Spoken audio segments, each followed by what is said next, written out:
Hello everyone, my self Praveen Kumar. आज हम लोग मेडिकल केयर प्लान जो कि फर्स्ट ईयर बीएससी नर्सिंग और जीएनएम का है, वो जॉन्डिस के ऊपर है।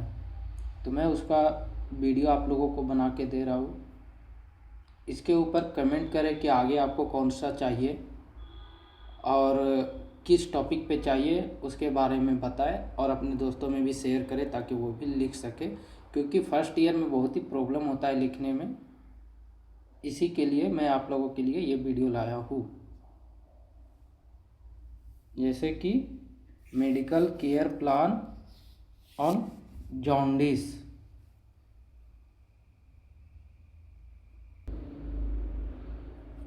सबसे पहले डेमोग्राफी डाटा आता है। डेमोग्राफी डाटा में नाम, age, sex, religion, occupation, marital status, language, income, उसका सारा डाटा आता है। उसी के अंतर्गत वो हॉस्पिटल में कब आए, वो एडमिशन डेट, उसका बेड नंबर, वार्ड, एड्रेस, कौन से डॉक्टर उन्हें देख रहे हैं और डायग्नोसिस क्या हुआ है, वो सारा हम लोग देखते हैं।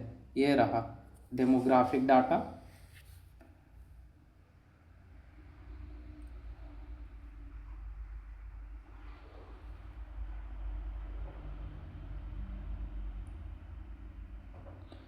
और उसके अलावा patient reason for seeking admission, patient किस रीजन से एडमिशन हॉस्पिटल में आया एडमिशन होने के लिए, तो हम लोग उसका चीफ कंप्लेन लेते हैं।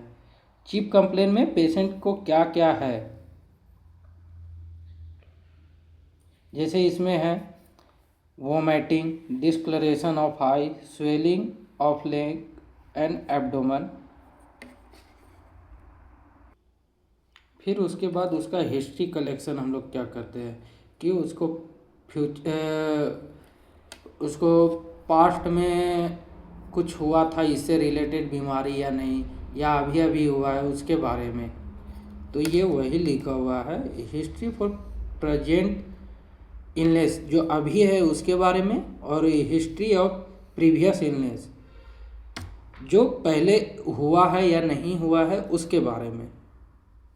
और यहाँ पे है पास्ट सर्जिकल हिस्ट्री, कहीं सर्जरी तो हुआ नहीं था इसको या उसके वजह से हो रहा था, यानी किसी भी प्रकार का सर्जरी रिलेटेड पूछा जाता है।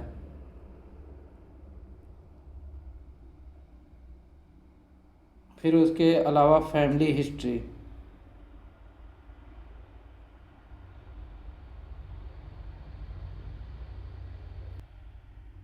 और ये है फैमिली ट्री जो कि हमें बनाना होता है। जैसे सबसे ऊपर हेड ऑफ फैमिली रहते हैं, उसके नीचे उनके बच्चे का नाम मेल है या फीमेल है, उसके बाद अगर उनके भी बच्चे हैं तो इसी टाइप से हम उल्टे बनाते हैं।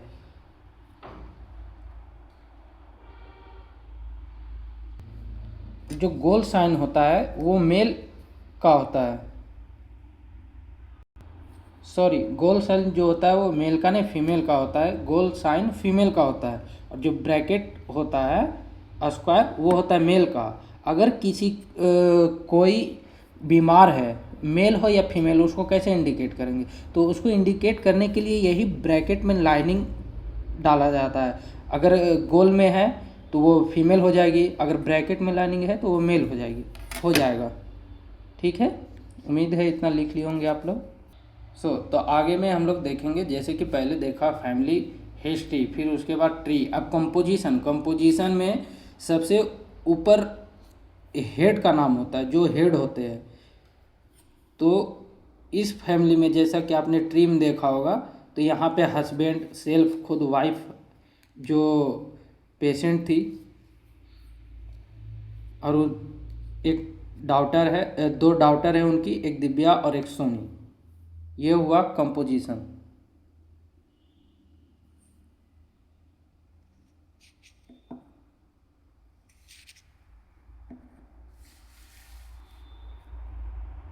और उसके बाद पर्सनल हिस्ट्री पेशेंट का,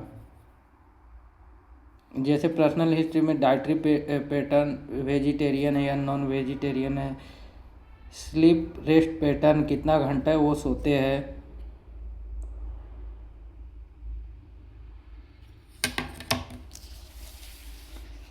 उसके अलावा socio economic background.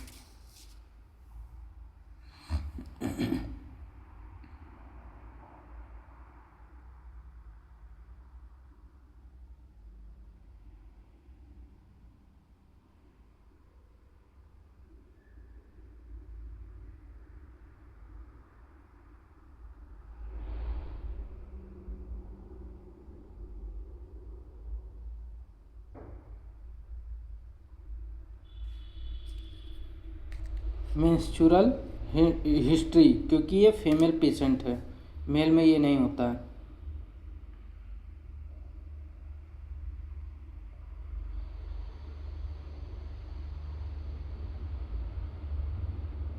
Past surgical history.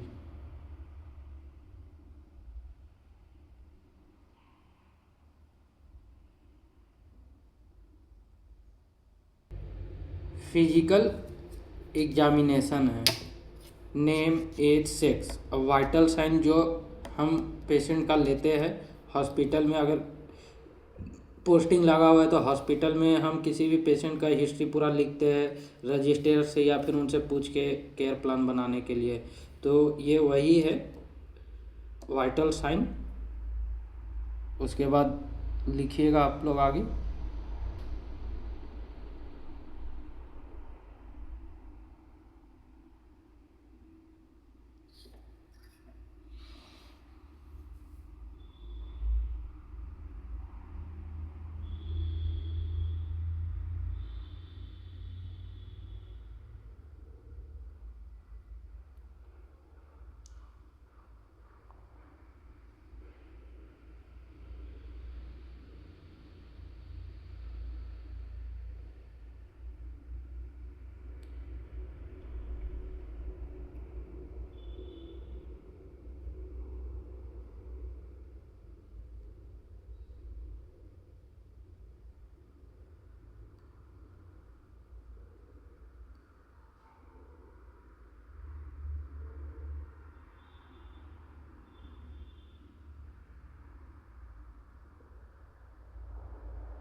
यहाँ पे चेस्ट लिखा हुआ है, थोड़ा सा अंधेला हो रहा है, वहाँ पे चेस्ट लिखा हुआ है।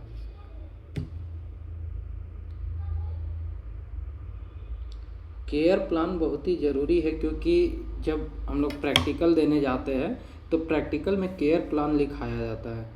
तो उसमें तो इतना बड़ा लिखने भर तो टाइम नहीं रहेगा, उसमें थोड़ा शॉर्ट लिखा जाता है, पूरा ज़रूरी नहीं होता है, लेकिन लिखा जाता है इतना कि आपको एग्जामिनर को दिखाए कि हाँ, उसको लगे कि हम लिखे हैं। जैसे मैं हिस्ट्री, उसके बारे में अलग से एक वीडियो बना देंगे।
फिजिकल एग्जामिनेशन के बाद इन्वेस्टिगेशन, ये आपको आप जिस पेशेंट का आप बना रहे हैं उसका रजिस्टर जो हॉस्पिटल में रखा होगा उसके अंदर अगर उनका टेस्ट हुआ होगा तो वो उनका डाटा रहता है। आप वहाँ से भी लिख सकते हैं और यहाँ से भी लिख सकते हैं। बेहतर होगा कि अगर आप हॉस्पिटल जा रहे हैं तो हॉस्पिटल जा रहे हैं तो वहाँ से आप वहाँ से नोट कर लीजिए, उसके बाद आप अपना डाटा लिख लीजिए इन्वेस्टिगेशन टेस्ट में।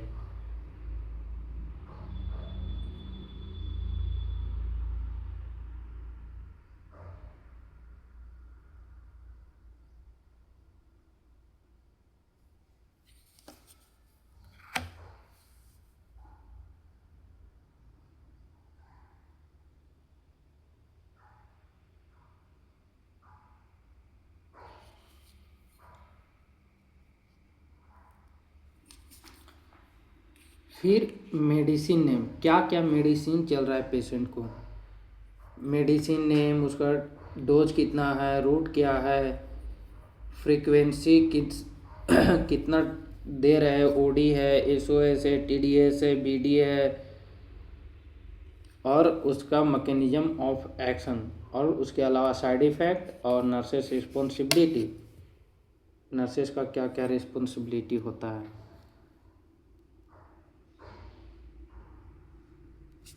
इधर कुछ नहीं है, इधर सीरियल नंबर है, जैसे कि इंजेक्शन पैन 40,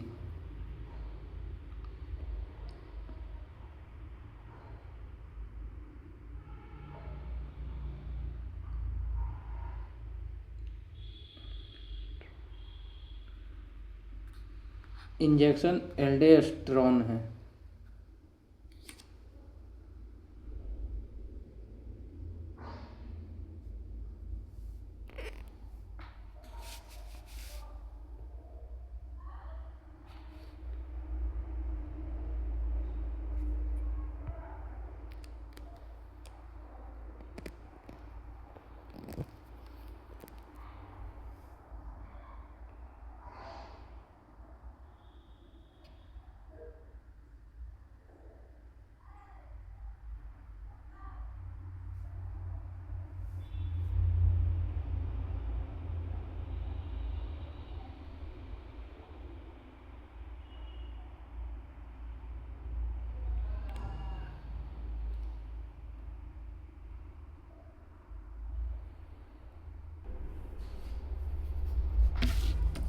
नर्सिंग डायग्नोसिस, जो कि नर्सिंग स्टूडेंट को आना बेहद ज़रूरी है, इसके ऊपर मैंने एक वीडियो बनाया हुआ है जो कि एकदम आसान तरीक़ा से आप लोगों को नर्सिंग डायग्नोसिस बनाने में आसान होगा। यकीन नहीं तो आप वीडियो जाके देखें, उसमें लिखा हुआ होगा 5 नर्सिंग डायग्नोसिस, एकदम आसान तरीक़ा से बनाने के लिए बताया गया होगा। आप देख सकते हैं जाके वीडियो।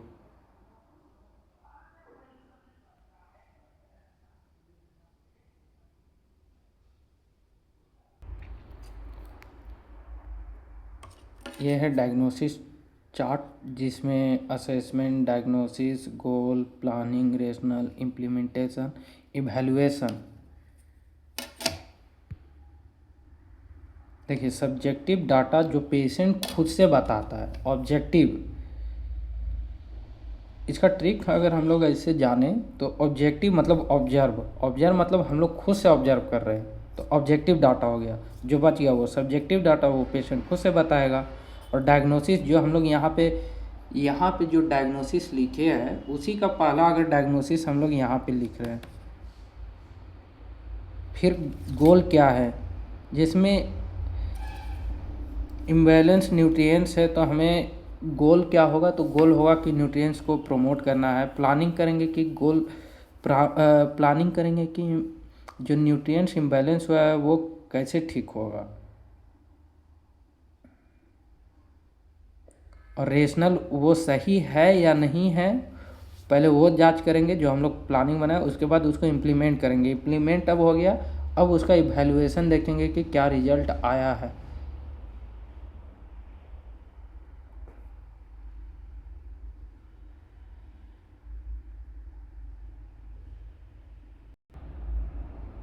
ये रहा दूसरा डायग्नोसिस।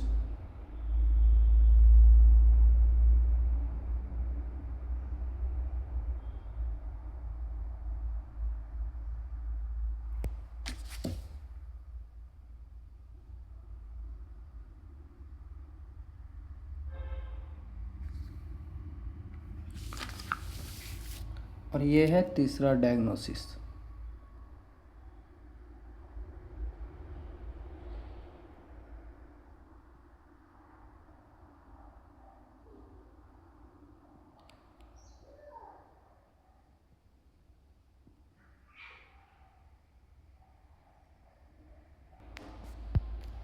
ये है चौथा डायग्नोसिस।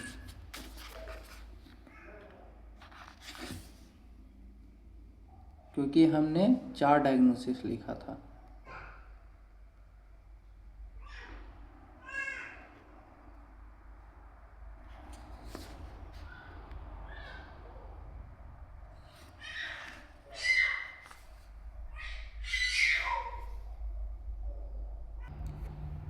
सारा हो जाने के बाद हम लोग नर्सिंग हेल्थ एजुकेशन लिखते हैं।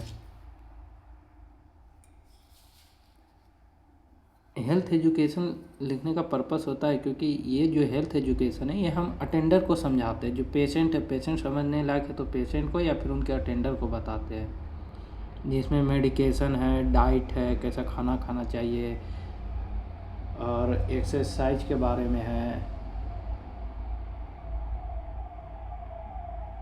जैसे डाइट हो गया, एक्सरसाइज हो गया, उसके बाद पर्सनल हाइजीन हो गया।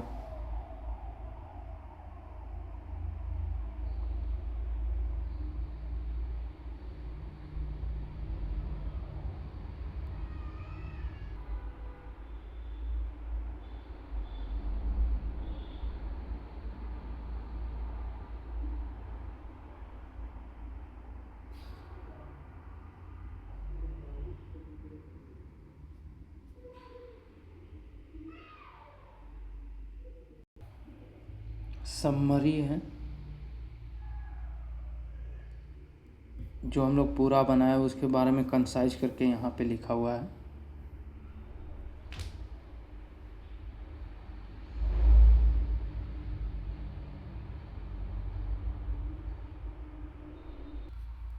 और कंक्लूजन है, क्या कंक्लूजन निकला है।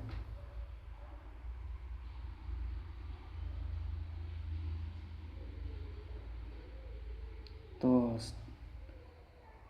Thank you all of you. और आप लोग कमेंट करिए कि और किस चीज़ पे वीडियो चाहिए आप लोगों को। मैं आपका मदद ज़रूर करूँगा और आप लोग भी मेरा मदद करिए। वीडियो को शेयर करिए, लाइक करिए, सब्सक्राइब करिए। Thank you everyone.